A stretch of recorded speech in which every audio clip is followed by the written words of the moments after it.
SAFD single sword designates the theatrical swordplay style that was ubiquitous throughout the late 1800s and first half of the 20th century.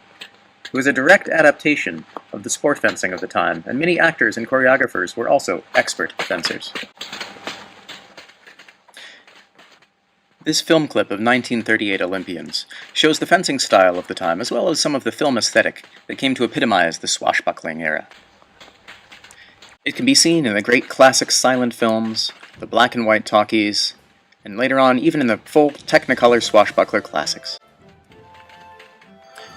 It's important to remember that fencing was considered a basic part of acting instruction around the turn of the century, from Stanislavski to the New York School of Acting and the American Academy of Dramatic Arts. As a prop, single sword differs little from its fencing counterparts, typically consisting of a saber hilt fitted with an épée blade, yielding an overall weapon that is light, fast, precise, and musical.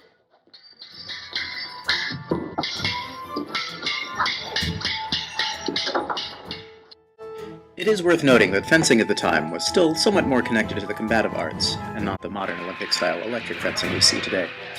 That said, with fencing as the training method and the dominant aesthetic paradigm, this style we now know as single sword was used whether the weapon in question was a fencing saber, rapier and dagger, or in some cases, even broadsword. I have set your plans. You've come to Nottingham once too often. When this is over, my friend, there'll be no need for me to come again. Within the SAFD, single sword was codified as a separate discipline over concern that the swashbuckling, fencing-informed style might disappear with the advent of use of heavier props and perhaps more historically accurate rapier and dagger technique.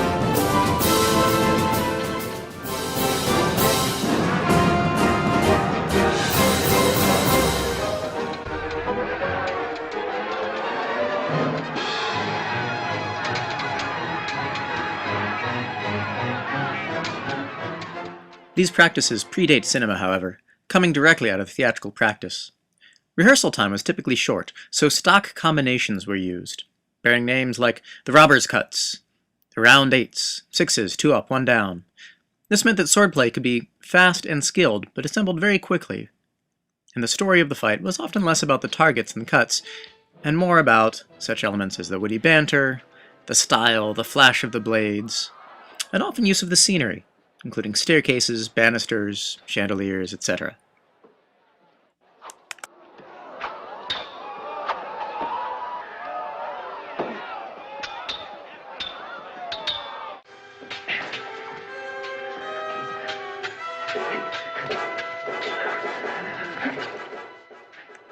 Single sword is a fast, light, precise form and requires a high degree of precision.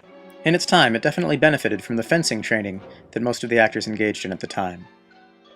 It harkens back to a somewhat simpler age, when the good guys were good, and the bad guys were bad, and everybody knew just who was going to win in the end.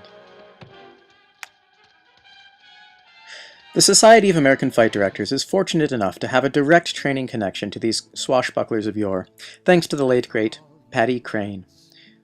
He once fought alongside such likes as Errol Flynn, but went on to teach many of our current fight masters, including, as we see here, a young J. Allen Sudduth. Ladies and gentlemen, I'd like to introduce to you Patrick Crane. Ladies and gentlemen, I hope you enjoyed the little film you've just seen. I introduce my friend and colleague Allen Sudduth, who was a student of drama at the University of Ohio, and who did some of those splendid stunts and a lot of the fencing that you've seen in the movie. And now we will try and break down the fight you saw between Alan and myself, break it down into its component parts, showing how we adapt saber movements on the sport and to the timing of the theatrical requirements. Right. Firstly, we would like to show you the 5 basic saber moves which are adapted for stage fighting. Now, first, second, third, fourth, fifth, and sixth. Now, same thing from Allen's angle, right? Now it's flight cut, arm, body, head, and head. Right. Now, from these 5 movements, all the fights in the movie have been based.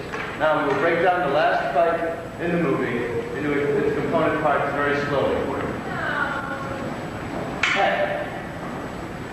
Head flank. Head flank, side, head, throw off lunge, 30 seconds, throw off. Deceive, catch the blade, throw it off. Now, touch your head, 1, touch you down, first move. Tuck your head, touch you down here, second move. 5 to the cheek, 1, 2, 3, 4, 5, tuck down, lunge, and the blade is lost. And there we are. Now, we'd like to do that again. 2 speed to show you what it looks like. Notice we're cueing each other and no force is used and it's perfectly safe. We're placing the blade at all points. Right. Right? Ready?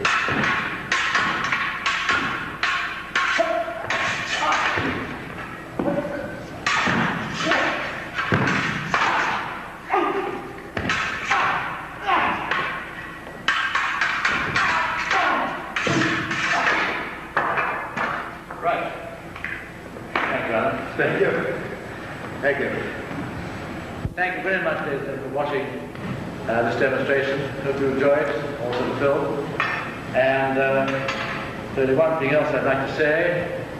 I think Alan can probably say it for me, but I'll just have the lead-in to this. The most important thing in all kinds of action films, on the stage, the most important thing on anything else is safety first. Safety first. And then, as actors, you bring a certain amount of panache and élan, and éclat, and za. Za and je ne sais faire, je ne sais quoi. Za. A good sword fight is no joke. Thank you very much. No joke indeed.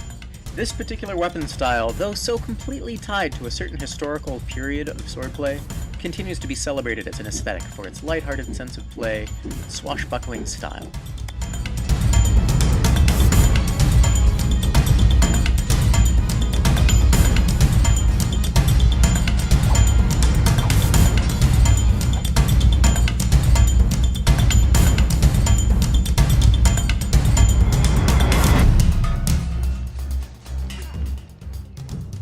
Sadly, many of us involved in acting, and even fight direction, lack the extensive fencing training that was a hallmark of single sword in its heyday.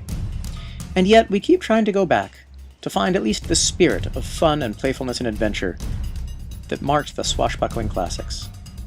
That, to us, is what single sword is all about. And that spirit will carry forward into stories and entertainment venues that its creators could never have anticipated.